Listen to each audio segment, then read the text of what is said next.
про великі гроші. Ти ж там не безсмертна, в тебе більше немає машини. Вона згоріла. Шаблю і вперед. Моїх батьків викликали до директора. Щось пішло не так. Булінг – це лише частина поняття насилля. Захист прав дітей – це безумовно. Я не лише батькам, я ще й освітянам дуже багато допомагаю. В цих питаннях я безжальна. Дитині треба бути другом. Це «Між рядками» з Ольгою Дьяковою. Тут зустрічаються люди, які змінюють Україну на краще. Підприємці, митці, лікарі, візіонери. Ми говоримо глибоко, відверто і без сценаріїв. Не про те, що видно, а про те, що між рядками. Вітаю! Я Ольга Дьякова, і ви на каналі «Між рядками». Сьогодні я хочу вас познайомити з жінкою, якою мене лякали у певних колах. Сказала Альона Парфьонова: ну ти розумієш, з нею жарти погані. Вона реформує систему освіти. І зате ті, хто живуть зі схем у школах, дуже її не люблять. Одразу чесно перед вами скажу, Альона Парфьонова – моя дуже близька подруга, одна з найрідніших людей у моєму житті. Вона та, хто піклується про мою маму, коли я далеко. Тому сьогоднішня наша розмова – це не дистанція, це розмова двох жінок, які знають одну дуже добре. Альона, привіт. Привіт, вітаю тебе. Я тебе вітаю. І моє тобі перше питання. Скажи мені, будь ласка, коли ти останній раз відверто сміялася до сліз? Слухай, ну це було у цьому році, і це був кінець січня, коли мій племінник зробив свій перший крок. Це було і смішно, і ми так всі очікували, тому що він стільки робив спроб, і нарешті ця перша спроба, і цей перший крок, і ми так всі очікували, що це і смішно було, тому що він настільки веселий, він задоволений тим, що відбувається. І ми до сліз просто щасливі. Оце насправді було таке щастя. Довгоочікуваний племінник. Довгоочікуваний перший крок, так. Скажи, я знаю, що ти дуже сильна жінка, і ти завжди до себе дуже вимоглива. І, якщо чесно, я взагалі не пам'ятаю, чи бачила я тебе колись, взагалі, як ти плакала. Коли ти плакала востаннє? Ну, напевно, ти єдина людина, хто і бачив мене, коли я плакала, тому що це було, коли я втратила батька. Оце, напевно, було тоді, коли я дозволила вихід емоціям, я просто їх не контролювала, насправді. Я пам'ятаю цей день. Так. А в принципі, по життю, я в будь-яких ситуаціях, щоб не було, знаєш, це покерфейс.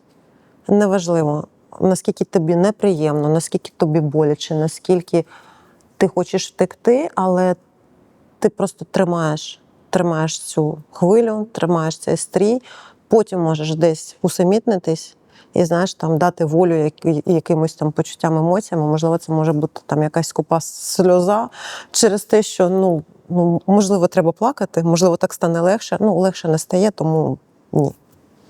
Я думаю, що ти потім поділишся своїми інструментами, да, як треба, може, тримати свою нервову систему в стабільності. Давай почнемо з твого дитинства. Ти у нас схожі з тобою, да, профілі. Ми обидві доньки військових. Скажи, будь ласка, ти виросла, так як в ті часи всі військові, особливо в Радянському Союзі, дуже багато подорожували. Твій батько був військовим журналістом, офіцером. Тобто це твоє дитинство – це постійно подорожі. Я знаю, що ти змінила тонну місць. І як це воно, коли ти завжди починаєш це знову, особливо школи? Так, насправді у мене взагалі така династія військових журналістів. Це і мій дід, і мій батько.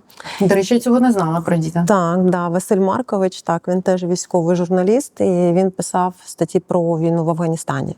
В той час, як, напевно, там найбільша добірка робіт мого батька – це Чорнобиль. Він особисто був там, і дід також був там, але от батько дуже багато писав статей. У мене досі там зберігаються рукописи певні, які не опубліковані з певних політичних міркувань того часу. Вірно. І ми в такий день, сьогодні, до речі, річниця Чорнобильської катастрофи, і ми знімаємо в цей день. Знімаємо, так. Я думаю, може, ти поділишся колись цими його ненадрукованими?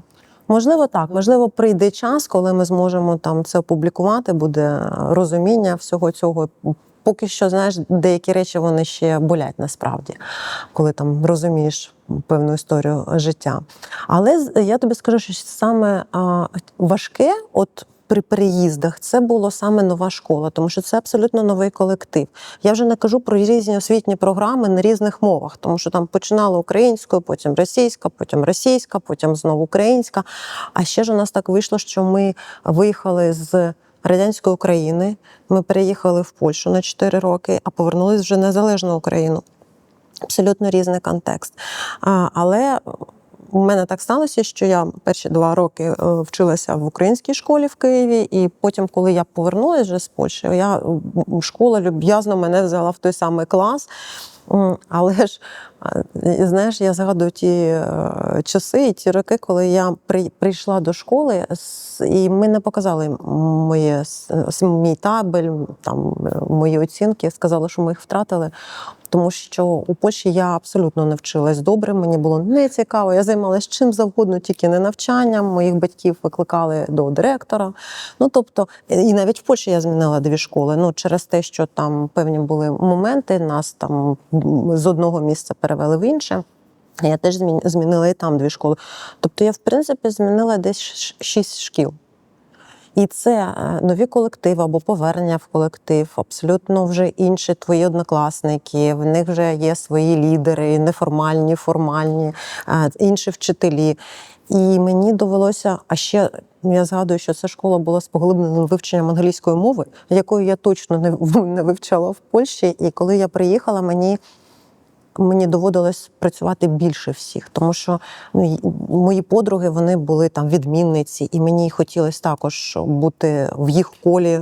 Мені було це цікаво, і я вчилась і в 6 ранку, і в 12 ночі, і 9 клас я закінчила вже з відзнакою, атестат з відзнакою. А вже потім перейшла в іншу школу, тому що ми переїхали навіть в Києві. Так. Ну, ми, до речі, з тобою і навчалися в останній школі, і це була нова школа, 318-та школа міста Києва, вона тільки була сформована. І в 10 класі ми всі зібралися вперше в новій школі. Всі діти військових, і я дуже добре пам'ятаю це внутрішнє ставлення за лідерські боротьба, за лідерські позиції. І я дуже добре пам'ятаю, як гарно і класно ми вчилися. Скажи, будь ласка, я рахую, що це така школа, не сама школа, а школа змінювати різні суспільства, особливо в дитинстві, коли дуже відверті, оголені відносини. Немає дипломатичності, освіти, діти завжди прямі, жорсткі. Ось з того часу, які таку рису з дитинства ти винесла з таких переїздів, нових спільнот, що зробила, що завжди тобі допомагає в житті? Ти знаєш, те, що мені доводилося постійно відстоювати своє місце в кожному закладі, а мені дійсно доводилося. Я не кажу, що якісь були там стресові, булінгові ситуації, але я була завжди нова людина.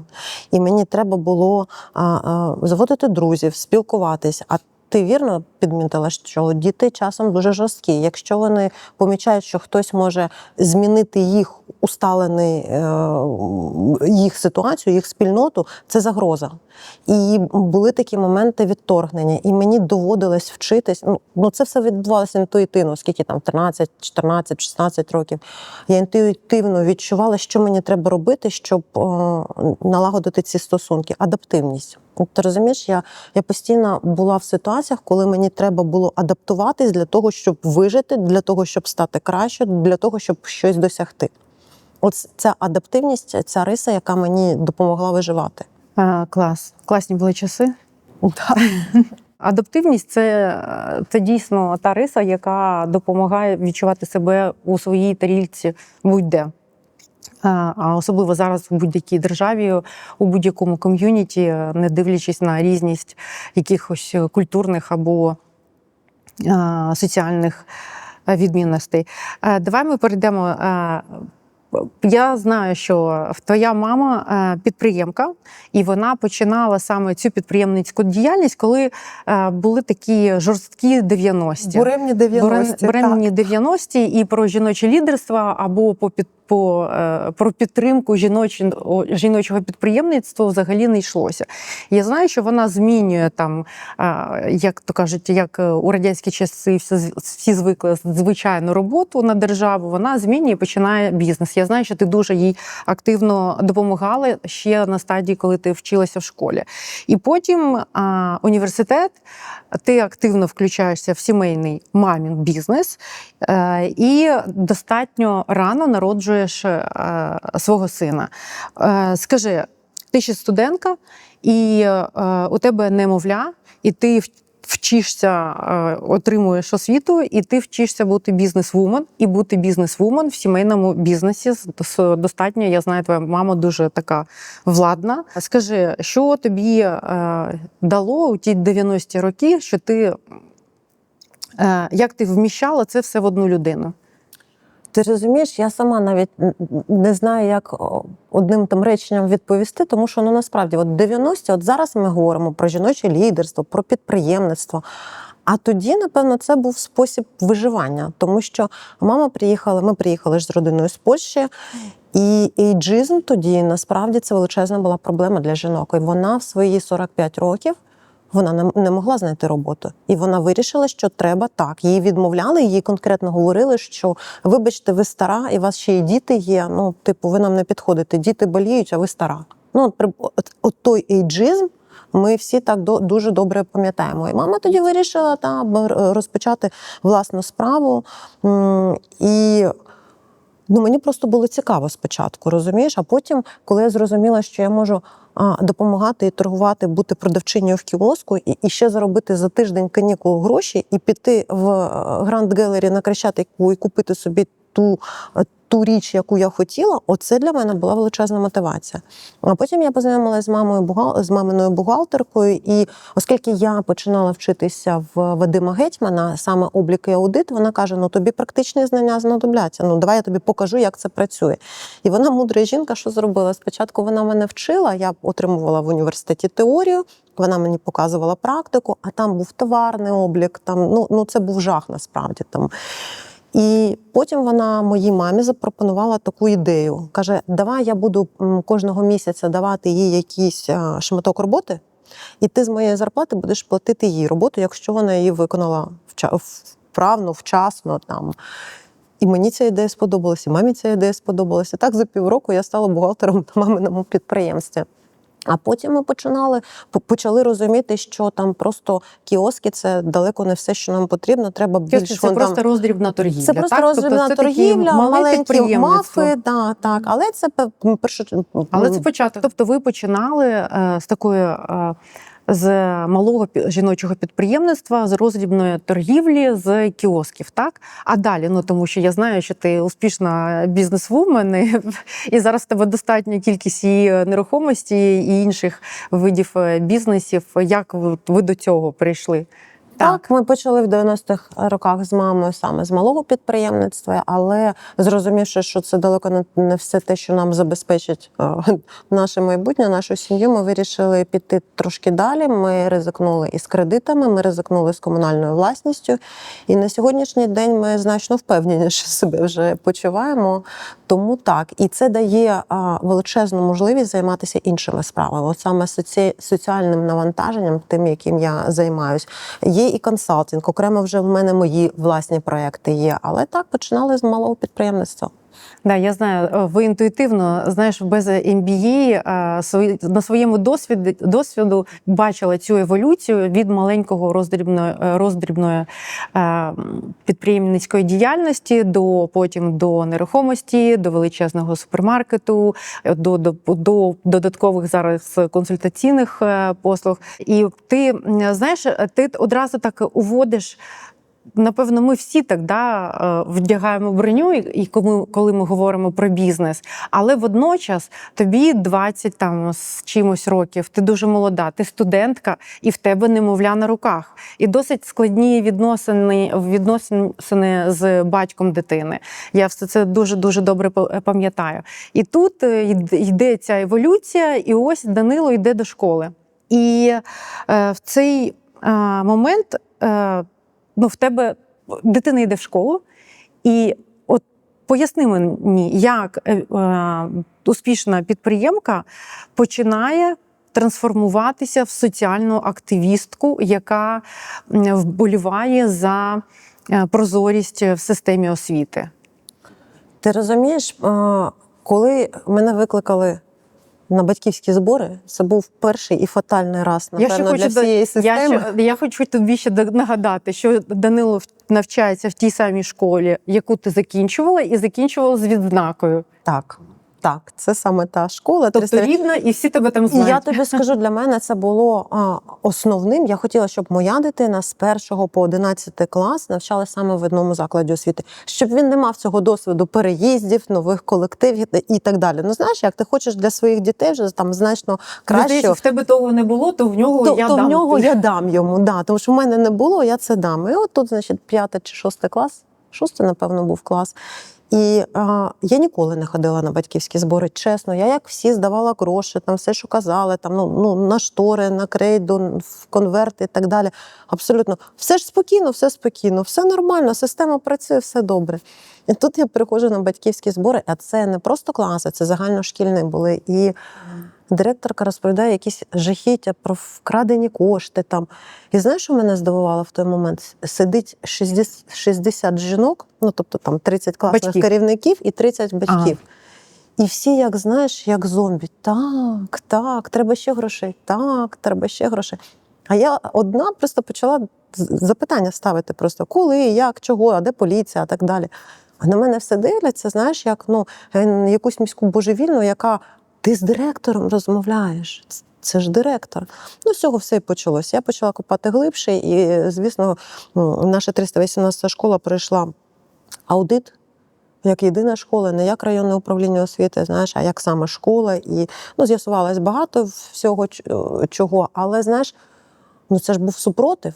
А ти пішла проти системи. Я пішла проти системи. Це так треба, знаєш, мати стержень. Ти знаєш, я навіть не знала, куди я входжу. От я не знала цієї точки, і я не знала, що буде там. Мені здавалося, що всі однозначно розуміють питання грошей, питання корупції, питання... А це ж все було в 2014 році, це якраз був лютий 2014 року. Це настільки оголені нерви у суспільства, у всього, це настільки все палало. І коли наш знайомий прийшов прямо з Майдану, він, знаєш, ще в нього запах цих шин горілих, і він в камуфляжі, і він там відстоював, і він дізнався, що в цій школі, де вчилась колись його дитина, таке відбувається, він прийшов. І це настільки була енергія сильна. І десь за 2 тижні директорка сама звільнилась. І, розумієш, але зі мною почали боротися освітяни, зі мною почали боротися... Це в рамках однієї школи. Це в рамках однієї школи. Тобто це вже почалося, там навчається твоя дитина. Я так розуміла, що це збори були не для всіх, а для якоїсь ради батьків та вчителів. Так. І дивись, і ти починаєш копати, так? І ти бачиш, що це питання не в однієї школи, а питання всієї системи. Знаєш, коли я зрозуміла, що це не питання однієї школи, а питання системи, коли тиск батьків моєї школи був дуже сильний, дуже потужний. Вони і плакати розвішували по мікрорайону, і моя дитина зранку бігала, побачила, просто їх зірвала. Вони писали відверті якісь гидотні речі. До тебе, погрози. Погрози писали. Вони писали навіть погрози публічно в Фейсбук-групі про те, що давайте темну дитині Парфьоновою зробимо. Це навіть так було. Було багато чого, але коли я створила саму сторінку у Фейсбуці, батьки СОС у Фейсбуці, і просто написала свою історію, мені здавалося, що це якийсь такий виняток, що система освіти, вона потужна, вона традиційна, вона стала, вона прекрасна, і там тільки зорі світові, знаєш, викладають. Але до мене почали звертатися журналісти, до школи журналістів. Тобто це почався якийсь процес. І поруч з тим, у приватні повідомлення я почала отримувати з різних куточків України історії батьків, які кажуть, але ми боїмося, ви можете висвітлити цю історію, а ви можете написати публічно, а можете так. І саме до тебе, ти на своєму досвіді, ти просто виходиш в соціальну мережу, називаєш її батьки СОСу, бо бо ти відчуваєш, що Армія саме СОС так. тоді, розумієш, тоді була от армія СОС, тільки створили цей канал, і він достатньо був потужний. І в мене ж СОС, це критично. Да. І батьки. І давай так, я так розумію, що до тебе приєднуються ще декілька відважних мам, твоїх партнерок, так? І за 10 років батьки СОС – це вже потужна, одна з найпотужніших громадських організацій. Зараз ви вже в колегії Міністерства освіти і науки, да? Ви в конкурсних комісіях, ви експерти для ЗМІ. Але ось саме розкажи, як воно розвилося до такого стану. Ти створюєш сторінку, ти ділишся своєю історією. Я так розумію, вже історія з 318-ї школи набула там наголосу, да, якихось офіційних результатів, звільнення директора, якісь прозорі вже відносини з батьками щодо там зборів якихось грошей, так і булінгу у дітей, наскільки я розумію. І як ви пройшли цей шлях 10 років, що ви зараз стали таким прям архітектором зміни в системі освіти? Дивись, коли я створила цю групу у Фейсбуці «Батьки СОС», до мене почали приєднуватися і журналісти, і експерти, і рушійною силою, я маю сказати, що тоді стала Оксана Оніщенка. Вона перша взяла в мене інтерв'ю і розписала всю нашу історію. З якого видання? Це «Дзеркало тижня». І вона взяла інтерв'ю, розписала всю цю історію. Напевно, вона ще і краще розклала мені все те, що було. Знаєш, воно ж багато чого було, а от розкласти по файликах і папочках їй це вдалося. І після цього вже ми з нею обговорювали. І я говорила, що треба, напевно, виходити в публічну площину. Я писала дуже багато звернень в усі інстанції. Я приходила, говорила. Люди не вірили, от чиновники тієї формації, вони не вірили, що можна піти таким чином проти системи. У вас же ж дитина у школі. Але мені і тут повезло, я тобі скажу, що класна керівниця Данила, вона за ним була, вона як була друга мама у школі. Це справді так, вона була горою. Вона нікому не давала його ображати, вона була завжди поруч. І мені було за це спокійно. Хоча вона теж була в опалі, і її колектив тоді просто знищував, їй теж було нелегко, але вона обрала такий свій шлях. А потім вже приєдналась до мене Оленка Бондаренко на певний період цього життя, і ми з нею якраз були і в колегії департаменту, і в МОН, і в різних експертних групах, і з Державною службою якості освіти співпрацювали. Зараз вона вже 2 роки як відійшла, і я займаюся цим всім сама. Але ти знаєш, напевно, через те, що ми розбиралися з кожним законодавчим актом, з кожною ситуацією через призму того, що ми маємо і що ми можемо змінити. І ми не критикували МОН, не казали всі там дурні, всі там ідіоти і так далі. Ні, ми приходили і казали, дивіться, от є така норма, а є така реальна ситуація. І не одна. І це системна є якась помилка. Давайте тут так, так і так. Тобі скажу, що ще до 18-го року в нас не було взагалі поняття булінгу в закладах освіти. Це сьогодні воно усталене таке, ми всі розуміємо. Але от з 18 по 26 скільки років пройшло, і зараз ми змінюємо знов законодавство, тому що ми, пройшовши цей шлях, побачили і на рівні відомств, міністерств, і ми на своєму рівні, що булінг – це лише частина величезної поняття насилля.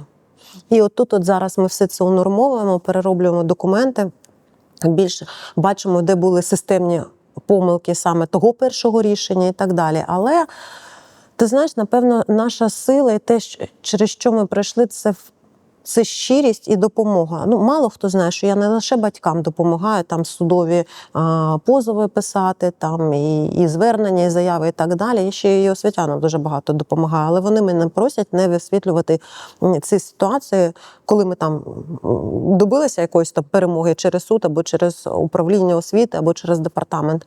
Але вони бояться. Вони розуміють, що їм далі працювати в цьому колективі, і вони скоріше скажуть, що це вони вибороли, чим їм допомогла Олена з «Батьки СОС». Для них це вже такий тригер, Тому мені це не критично, але через такі речі я тепер маю можливість у деяких ЗМІ, медіа, НУШ, наприклад, я публікую юридичні роз'яснення.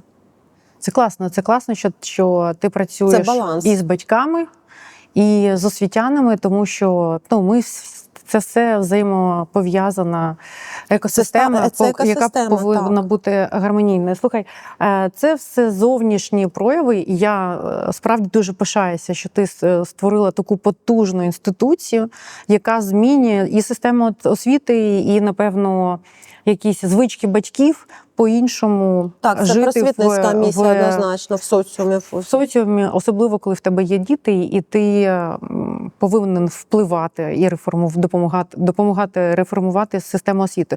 Скажи мені, будь ласка, мені так дуже хочеться якихось, може, цифр. Ти якось рахувала там, скільки змін на законодавчих рівнях, а там скільки директорів було звільнено? Я не знаю, там скільки там грошей було зекономлено батьківських. Ось щось, хоча б так. Я тобі інше розкажу. Це як взагалі створювався конкурс на посаду директора. Його ж не було, в принципі. Кого там змінювати, якщо не зрозуміло, як його змінювати. Його можна звільнити, але він може поновитися через суд.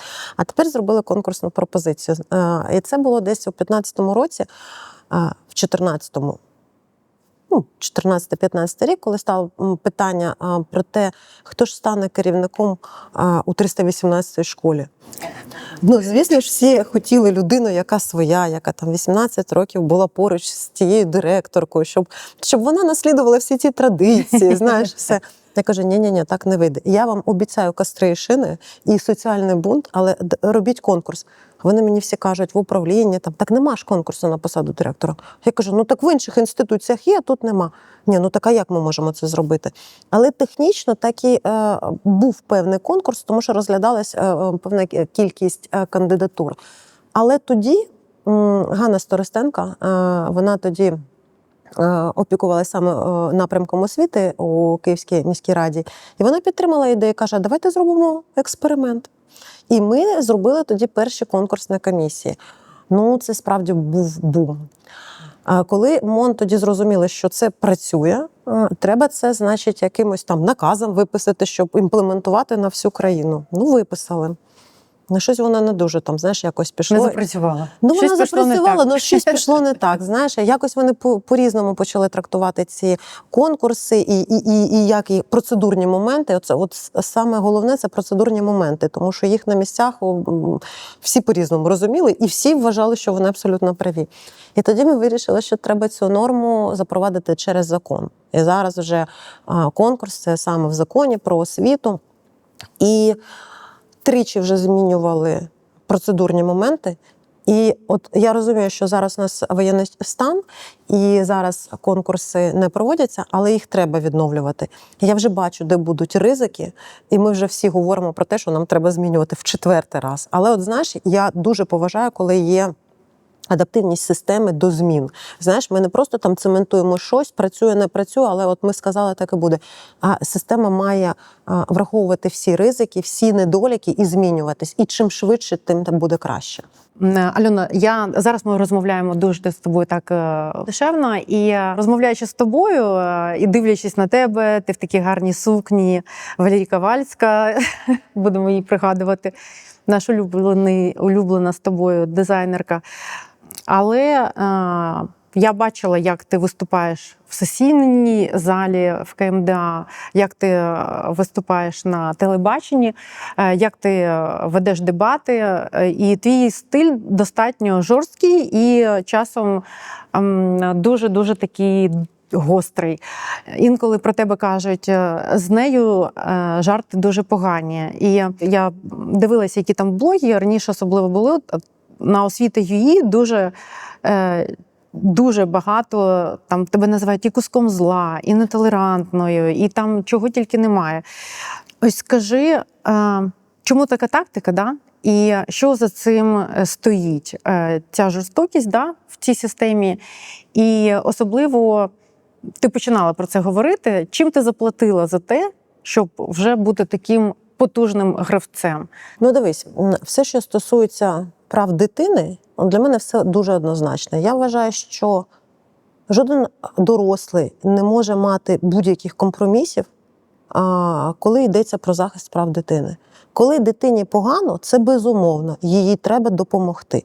Не треба її кривдити, не треба піддавати насиллю. Тому тут у мене, знаєш, у мене безліч аргументів. І я можу бути настільки жорсткою, наскільки треба віддзеркалити ту чи іншу ситуацію. От щодо там коментів таких, ну, чесно, навіть не цікаво. Я просто не читаю. Я вже навчилася на це реагувати. І ну, в мене є певні... Не реагувати. Не реагувати. Ну, ти знаєш, спочатку була реакція, а потім я зрозуміла, що ця реакція мені дуже заважає по життю. Вона відволікає мене від багатьох моментів, а потім з'явилася певна методика, як я навчилася з цим справлятися. І не реагувати. І, знаєш, я для себе там, ну так, якщо коротко, просто маю таку тезу. Це до мене не відноситься. Це ви говорите про себе, не про мене. Тому що про мене можу говорити лише я. Я знаю, що дуже було багато погроз. Тому що коли ви почали ламати систему, це не тільки про дітей та булінг, так? Це і про великі гроші. Про великі гроші, да. Ось, і про владні повноваження. Так, я би хотіла, щоб ти саме поділилася цією історією. Ось що я питала, що там поза лаштунками, чим ти заплатила? Власною безпекою, безпекою своєї дитини. Ну, от я тобі розкажу навіть одну таку історію. Це 75-та була школа київська, і там була достатньо одіозна директорка.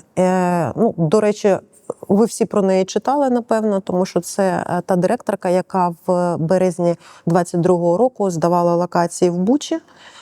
Її заарештували, але Солом'янський суд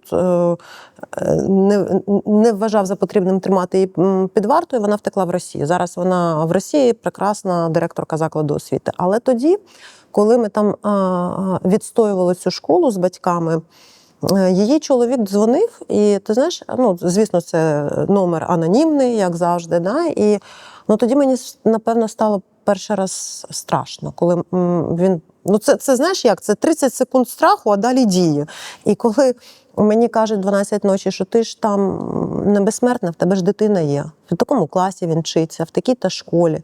Ну, от подумай, що може статися з твоєю дитиною. Ми розуміємо, що це єдине, що може тебе зупинити. Так. От тоді мені стало за 30 секунд страшно. А потім я сказала, ну, дуже неприємні речі для цієї людини і порадила, коли виходить з під'їзду, оглядатися на різні сторони. Що от такі погрози. А знаєш, що цікаво, коли я звернулася до поліції, мені сказали, що ми не можемо вам нічим допомогти, тому що ви не лідер партії, не депутат і так далі. Ну, типу, у нас немає... Просто жінка. Ну, просто жінка, активістка. Да. Вирішуйте питання самі. Да. Я потім згадувала ці моменти після іншої події в моєму житті. Так. Я думаю, що система зміниться і сподіваюся, що на найкраще. Принаймні, якщо такі люди, як ти, залишаються в Україні під час війни, маючи можливість жити в будь-якому країні світу, я все одно, знаєш, хочу повернутися. Я дуже добре пам'ятаю ранок 21 грудня 2019 року. 20-го. Я в Борисполі чекаю на літак і починаю читати новини і отримую від тебе дзвоник. Повернемося на декілька часів до того. Ніч, 20 грудня, ти в своєму будинку. Скільки часу і що тебе тоді розбудило? Мене розбудила тоді мама. Знаєш, це було 5 ранку. Альона, а де ти поставила машину? Я кажу, так я її вчора не брала, вона стоїть там, де стояла. І мама, знаєш, таким холодним абсолютно голосом каже, в тебе більше немає машини. Я така, в смислі? Вона каже, ну, вона згоріла. Я за 15 хвилин вийшла з квартири, і знаєш, я от бачу ряд машин, згоріла повністю дотла машина, і поруч ще одна машина, яка не загорілася, але трошки пошкоджена, і там ще один красний джип, і я йду до нього. У мене ну, мізки абсолютно не сприймають, що це може бути моя машина. Я йду до іншого червоного джипу, думаючи, що це моя машина. І потім, знаєш, я просто, ну, я зрозуміла, що ні. От це те, що я бачу, це та реальність. Важко було, я тобі скажу. А яка була в тебе перша думка? Коли ти побачила, ну, ти ж могла бути там могла бути твоя родина. Знаєш, моя перша думка, коли я побачила спалену машину, як добре, що моя дитина не в Україні і не в Києві. От це перша була просто думка, тому що я знала, що з усім іншим я розберуся, але оцей, знаєш, у кожного є своя ахілесова п'ята, так? І от у мене це страх за дитину. От щоб в нього було все добре. Я навіть розуміла, що він, побачивши це, він би, напевно, ще й більше засмутився, йому більше боляче було, ніж мені. Мені в той момент не боляче, в мене, знаєш, і купа здивування, що з цим робити. І коли мені поліція каже, що так це перші там висновки були Солом'янського управління поліції, що це несправність електричної проводки.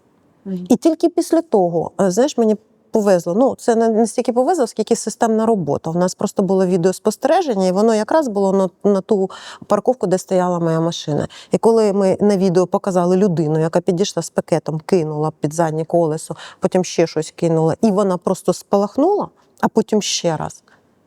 Ну, от тоді вже всі зрозуміли, що це був саме підпал. А коли ти тоді залишилася сама, ти плакала взагалі? Ні. Напевно, я просто не проплакала цей період. Ти знаєш, я все намагалася зрозуміти, для чого це зробили. Ну, типу, щоб що? Ну, щоб я купила нову машину? Або зробити мене боляче, боляче ти не зробиш. Тобі неприємно. Було неприємно дивитися на цей шматок паленого заліза, який стояв ще довго, знаєш, там. І, це було неприємно. Запах цей, я його запам'ятала на все життя, знаєш, він такий.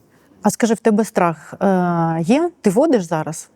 Я вожу машину, але не в Україні.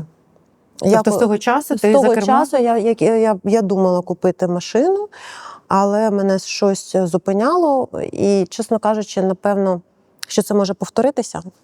Це мене зупиняло дуже сильно. Я не хотіла просто переживати ще цей спектр емоцій, який я тоді прожила. А скажи мені, я думаю, що багато б людей після такого, це вже достатньо серйозні загрози, я впевнена, що тобі і близькі люди, напевно, казали, зупинись, не йди далі. Що змінила ця ніч в тобі? Ти знаєш, ні. Я б не сказала, що мені хтось казав зупинитися, тому що, в принципі, це неможливо. Напевно, просто підтримували. І, знаєш, у нас всі розмови були такі, це лише залізо. Заробиш іншу машину, буде ще краще там. Бідненько, добре, поїхали. Всі живі, здорові. Ти знаєш, оце питання в те, що це могло бути по-іншому, що в машині могла бути я з мамою, наприклад, да? Або я з дитиною, або я там з кимось ще. Ось це завжди зупиняло. Добре, що так. Добре, все, проїхали цю історію, її треба відпустити. Звісно ж, ніхто нікого не знайшов, і я відпустила абсолютно цю історію. Можливо, мені ще тоді допомогло, що багато ЗМІ приходили, і в Верховній Раді був комітет, він досі є там по нападу на активістів. І, ти знаєш, дуже багато фахових, потужних людей, вони зі мною говорили. Мені написала одразу Світлана Ройс. Вона каже, тобі потрібна допомога, там щось проговорили, щось. Тобто якось люди, знаєш, Перші підтримували жінки? Перші підтримували жінки, так. А скажи, якщо ось ми б з тобою розмовляли, як на випускному, я б тобі сказала, Альон, ти знаєш, тобі там у 30 років підпалять машину, якщо ти будеш займатися освітою або змінами в освіті. Ти би подумала, ти б змінила би свій напрям соціальний? Ні, я б його не змінила. Знаєш, мені здається, що це фатум, доля, воно мало так скластися. Я навпаки вважаю, що якби я цим не займалась, то в мене б абсолютно по-іншому склалось життя, і я не впевнена, що воно було б таким яскравим, щасливим, і щоб це становило мене як жінку, як людину. Альона, 2 роки по тому ти почала займатися медитацією. Ти знаєш, це моя тематика, ментальна стабільність. Скажи, ось людина, яка все життя була у стані боротьби і активності, раптом сідає у тишу. Як це все в тобі запустилося і що відбулося? Слухай, насправді це такі дуже потужні трансформаційні зміни відбулися. Ти знаєш, я не вірила до кінця, що це мені може допомогти. І мене спочатку так дратувало, там, знаєш, 20 хвилин у тиші, і треба там медитувати, і треба не думати ні про що, і якось витісняти ці свої думки всі. А воно ж не дає спокою, розумієш? Там мізки постійно щось думають, продукують, щось там ідеї якісь вигадати саме тоді, коли ти хочеш бути у тиші. Але я тобі скажу, от через 2 роки я вже не уявляю свого ранку без медитації. І коли в мене так стається, що зранку немає медитації, я бачу абсолютно по-іншому проходить мій день.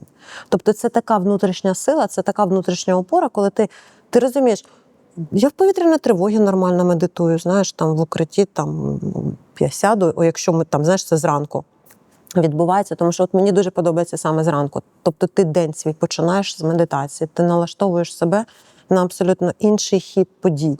Ти ніби заряджаєш себе якоюсь такою позитивною енергією. І деякі проблеми, які раніше здавались мені дуже там складними, зараз вони взагалі не проблеми. Зараз це просто якийсь там період часу, якась дія, яка має початок і кінець. Все. Якщо ти відреагуєш на неї спокійно, то вона і пройде абсолютно спокійно.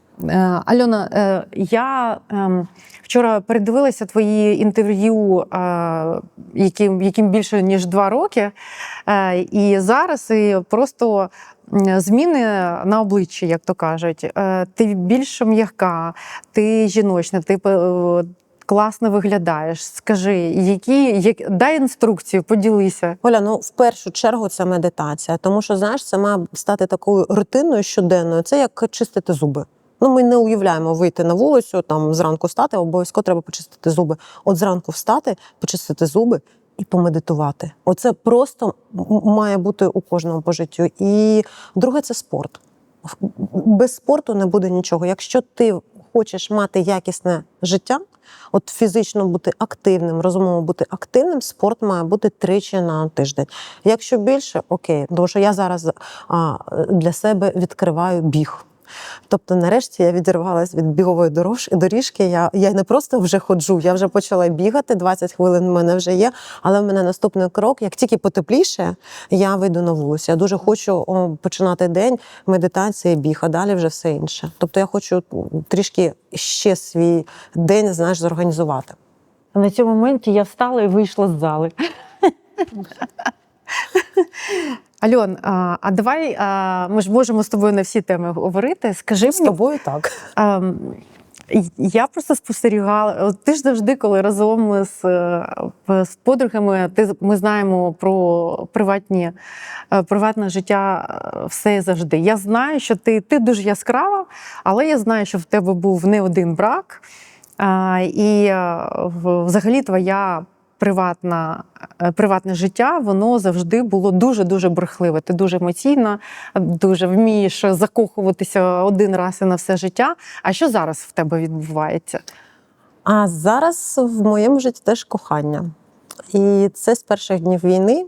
Хоча історія дуже складна, має там, напевно, 25 років, але, напевно, саме зараз я можу сказати, що я закохана і я кохана. Я передаю спочатку привіт своїм бувшим чоловікам, а потім його бувшим дружинам я можу передати привіт. Ну це нормально буде, да? Нормально. Сережа, привіт! Саша, привіт! Да. Альона, а скажи мені, будь ласка, ось що означає для жінки після 40? Ми починали з тобою, да, з іджизму, коли твоя мама у 45 не могла знайти собі роботу. І саме це було... Це пуш такий був, що вона просто вона з 2 дітьми, і вона зробила неймовірно. Почати підприємницьку діяльність. Скажи, що означає для жінки після 40 дозволити собі справжню нову любов? А особливо після того, коли ти сама тягла все на собі. Ти розумієш, я просто зі своїми там подругами, колегами розмовляю, у всіх є величезний страх. Страх зради, страх болю, страх невідомого, страх того, що в тебе порушиться твій усталений ритм життя, твоя дисципліна, твоя гармонія, яку ти вибудовував, ти все робив. І тут у тебе там трапляється кохання. Оце страх. Для всіх це величезний страх. Але знаєш, ну, ти вірно зазначила, у мене стільки емоцій, що я не можу страху дати перевагу, щоб не дізнатися, що буде там. От яка історія мене там чекає. Я не знаю, що вийде з мого нового кохання. Знаєш, я абсолютно не впевнена, я і навіть не замислююсь, до чого це мене призведе. Але це настільки дає мені внутрішнє відчуття опори і внутрішнє відчуття щастя. Знаєш, як я можу сказати, що в 45 життя існує. От саме про кохання і про все. Не треба себе звужувати, не треба себе настільки контролювати, щоб навіть не давати шансу отримати щось хороше. Скажи, ось якою ти себе зараз бачиш? Якою ти себе зараз вважаєш? Можеш себе описати? Ти знаєш, я тобі скажу так, що з приватного життя, що з професійного життя, я вважаю себе абсолютно щасливою людиною. Я вже казала, що я кохана і я кохаю. А ще я маю можливість вчитись у найкращому британському вузі, отримувати мастер's degree. Я маю можливість дискутувати і змінювати систему в освіті. Я маю можливість робити такі речі, які будуть мати системний характер, і вони в майбутньому дадуть ці паростки. І, знаєш, для мене це от комплексне таке відчуття щастя. Тому от зараз, якщо зафіксувати, от взяти цю точку, от сьогодні і зараз я щаслива, бо в мене є величезна можливість творити. Скажи, Данило, твій син, з якого колись почалися батьки СОС. Він зараз живе і працює в Нью-Йорку на 5-й авеню. Ти мама, можна сказати, успішна мама, ти пишаєшся цим. Ти мама, яка народила дитину дуже-дуже рано. Я не знаю, зараз, напевно, це прям справжній Героїзм такий. Ти боролася за його школу. Тепер йому стільки ж, скільки тобі було тоді, коли ти стала навіть старше, стала мамою. І що ти знаєш зараз про материнство, про що ти не знала тоді? І що Данило знає про тебе, що не знав, коли він був дитиною? Ну, ти знаєш, щодо материнства, я дуже хотіла стати мамою. Я дуже хотіла стати мамою Данила, тому що там з перших днів, коли я дізналась про вагітність, я сказала, що буде хлопчик, його буду звати Данило. А коли мене спитали, а якщо буде дівчинка, її будуть звати Морган. І перше УЗІ показало, що буде хлопчик. І тоді моя родина сказала, що дівчинка в цьому світі з таким ім'ям не виживе, тому це буде хлопчик. Ну, всі знають, мої рідні знають цю історію. І ти знаєш, я не знала, що мене очікує бути мамою. Але я вже пройшло стільки років, я можу сказати, що я навіть і зараз не впевнена, хто кого виховував. Дитині треба бути другом. Це головне, от я вважаю, і дитині треба довіряти безумовно. Йому буде важко по цьому житті, але якщо він буде знати, що є та тиха гавань, де його підтримують безумовно, де його приймуть, де йому допоможуть, і це родина, і це мама там, або бабуся, ну хтось із рідних. І от я завжди намагалася бути своїй дитині другом. Напевно, це те, що треба всім усвідомити в цьому житті, коли ти стаєш на шлях батьківства, материнства, треба бути другом своїй дитині. Ну і те, що знає і не знає мій Данил, ну у нас взимку була з ним така розмова. Знаєш, вона з одного боку і приємна, а з іншого не дуже приємна, тому що мені прийшлось проговорювати певні моменти, які я тоді йому не сказала. І знаєш, він так подивився, каже, а чого ти тоді не сказала? А я... Моменти про що? Ну, там особисті були певні моменти, не хочу говорити, але він тоді сказав, спитав мене, чого ти тоді не сказала? А я сказала, я хотіла тебе зберегти, щоб ти там не мав якихось переживань. І, знаєш, ми з ним поговорили, він же дорослий, каже, ти знаєш, напевно, не варто відгороджувати, напевно, варто чесно говорити, як воно відбувається. Можливо, знайшла б інші слова, не такі, як зараз, але ну, ця чесність з дитиною, вона важлива. На будь-які теми. На будь-які теми.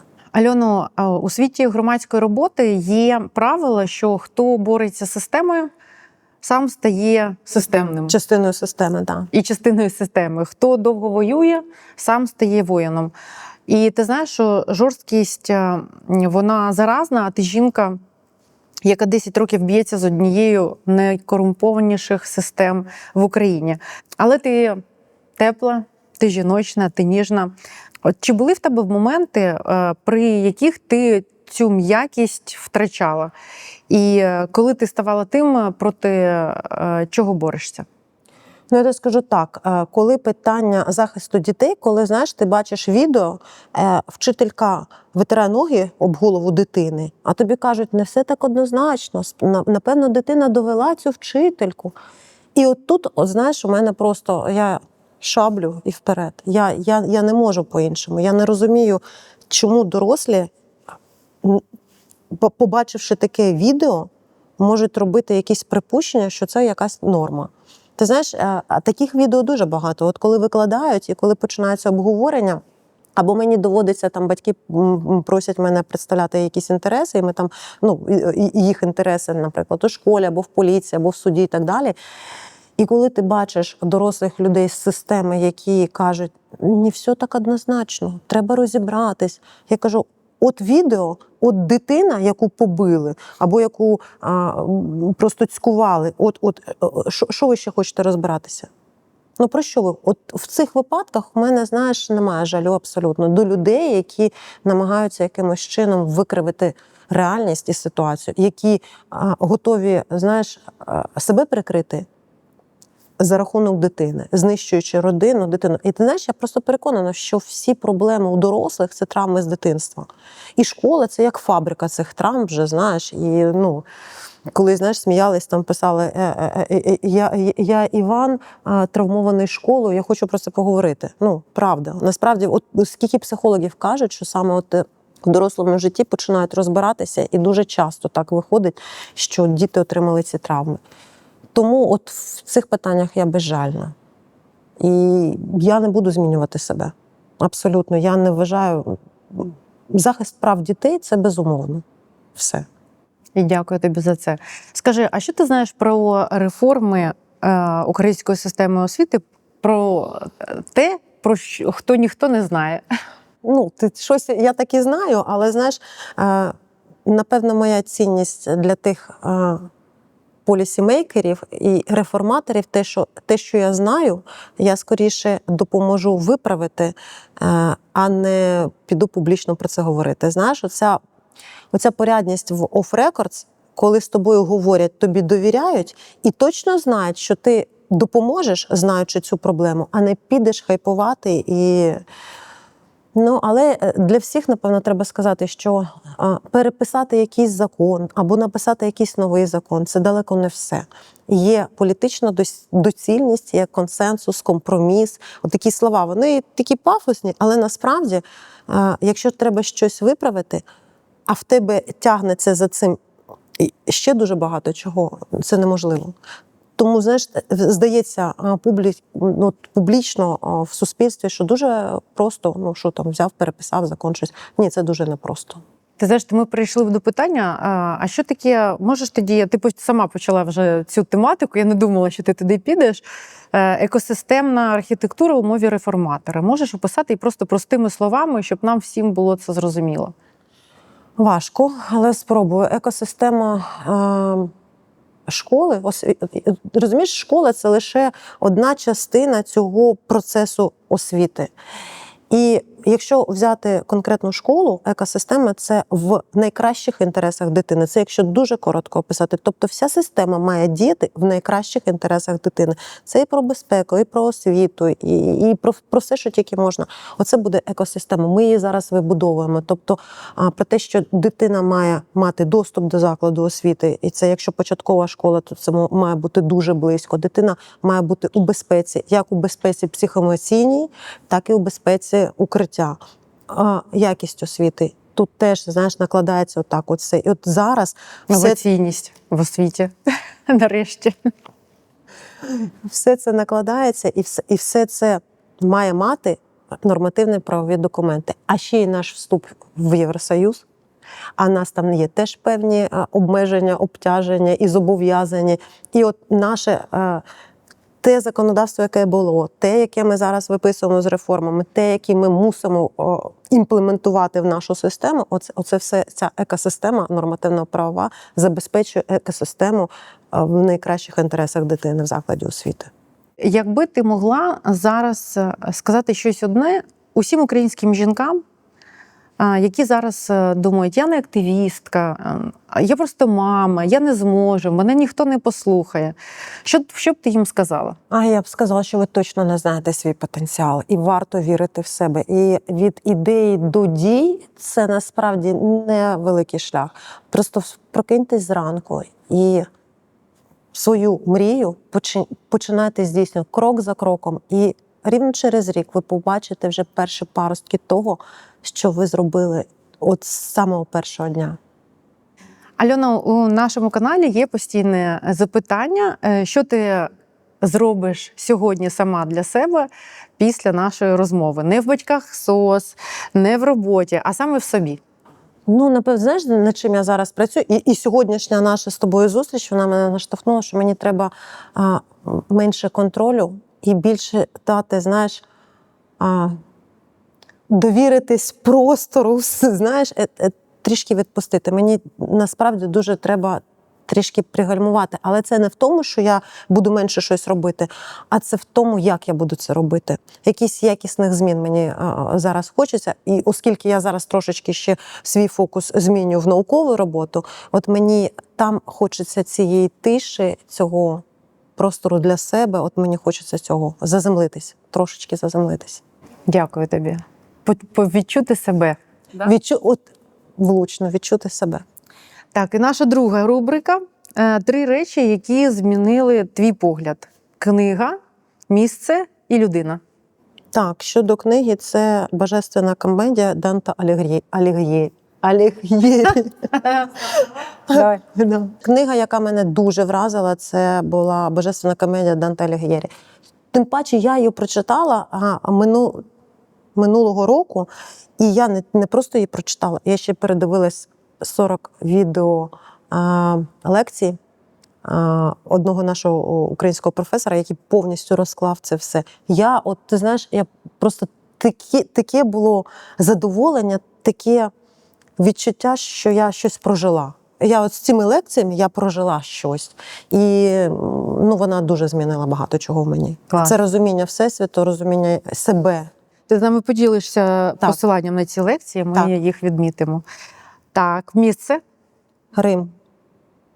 Несподівано, але Рим. От, знаєш, мені його велич, його падіння, його процвітання, його історія і модерн, для мене це просто фантастично. Моє улюблене місце кожного разу, коли я там маю якийсь транзит або маю можливість хоча б там на 6-7 годин побути в Римі, це фонтан де Треві. Я там сиджу, мені там так подобається, не знаю, от там і Пантеон. Оце 2 місця, які мені дуже...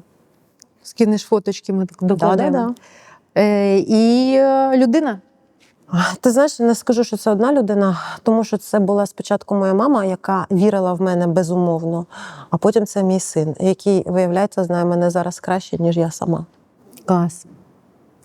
Дякую тобі за це. Дякую тобі за час. Я тобі дуже вдячна.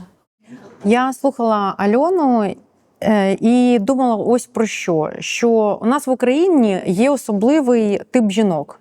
Вони рідко потрапляють у топ-50 за версією бізнес-журналів, їх рідко запрошують на гламурні обкладинки, а їм не дзвонять перші режисери, щоб зняти про них кіно, але саме вони ті, після кого школа стає трішки чесніше, підручник трішки дешевшим, а дитина більш захищена. Ці жінки реформують систему, і ця система відповідає тим, як може, знущанням, тролінгом, бюрократичними перевірками, іноді підпалом машини, іноді простим нерозумінням. Навіщо воно тобі? У тебе ж все добре?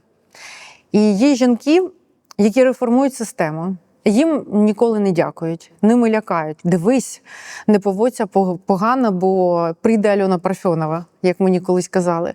І це, здається, зараз вищий комплімент, який держава може зробити громадянці. Зробити її ім'я синонімом порядку. Ми на цьому каналі говоримо про жінок, які читають себе між рядками. Альона – жінка, яку більшість українських батьків читає між рядками офіційних документів, коли щось у школі не так. І сьогодні, нарешті, вона у головному рядку. Альона, дякую тобі. Підписуйтесь на канал і до нових зустрічей. Вітася, цвіти в студію. Коли ти за